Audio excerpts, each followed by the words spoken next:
Good morning. It's about 6 in the morning. I'm here up at Annette Lake. Had to get out of town and just enjoy a little bit quick overnight here. Managed to snag one of the high campsites, so pretty happy about that. And testing out a couple of new pieces of equipment. I've already done a kind of a preview, first use impression of the X-Mid UL1 tent that you see here. There's the logo. And this time also, for the first time, I bought a quilt and gave it a try. So here's what I've got to say about that. So the quilt I bought is the Hammock gear, and I think there was a sale or something, so I decided to give it a go. I've always had a sleeping bag, but I've been interested in the quilt for some time. The one I got is the economy quilt, so nothing fancy, good entry-level price, and I got the 30-degree regular length, wide, and with a zippered footbox. So I got it in the orange color that you see here, and here's the footbox that you see. So there's a zipper and a couple of snaps, or a single snap here to relieve tension on the zipper.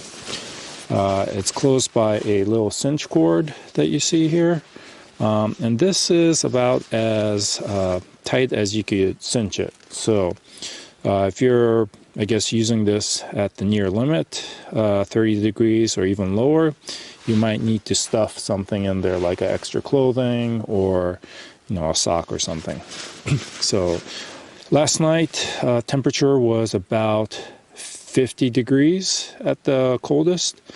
I slept just fine, no problems. As you can see, the footbox baffles are in a horizontal direction, while the baffles on the main part of the body are in a vertical position. So kind of like that. The system that came with this for attaching to the sleeping pad are these shock cords that you can slip around and tighten on your sleeping pad. I am using a Nemo Tensor Insulated,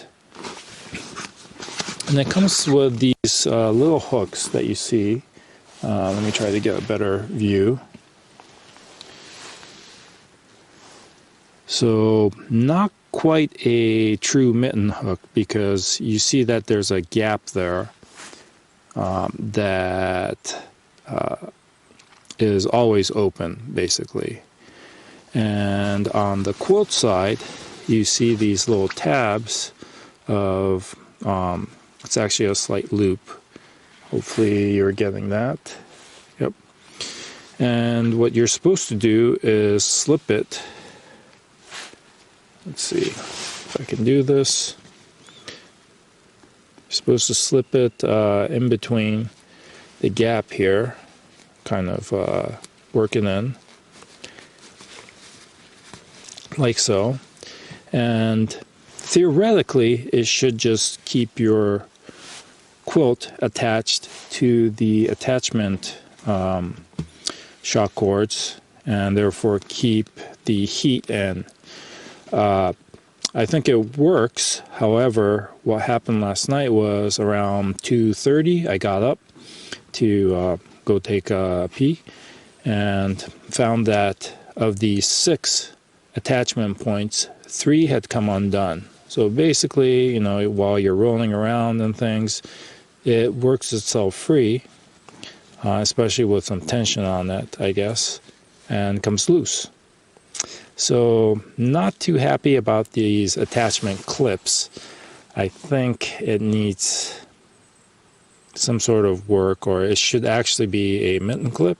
However, they are low profile. I did not have a problem sleeping with them, did not feel them. So there's that. Okay. On the very top, the collar, there is a snap hook, right? And there is a drawstring cord which would cinch this down. So last night, because it was only 50, I did not need to cinch it down, although I did, and I got a little bit warm, so I just kept it loosely cinched. However, this does not have a draft collar, so for true cold weather, it's not made for true cold weather. Here you can see that the one I got is the Econ 30-degree fill. So I think it was filled with, I want to say 650 fill. I might be wrong about that, but the Econ Hammock Gear Burrow. Yeah. My initial use is it works. I did not feel any kind of draft, but then again, this is a 30-degree quilt, and I was in 50-degree weather. I was wearing a t-shirt and underwear, and I felt completely fine. So yeah, overall, I have a favorable impression of first use of a quilt. And I think I will continue to use this and see what kind of temperature range it will work in. And, it's also possible to wear some additional clothing so that you can stretch it. So I'm curious to see if this is a true 30-degree quilt or sleep system, or if it is going to not perform at that temperature. So that's my initial first use impression of the Hammock Gear Economy Burrow Quilt 30 degrees.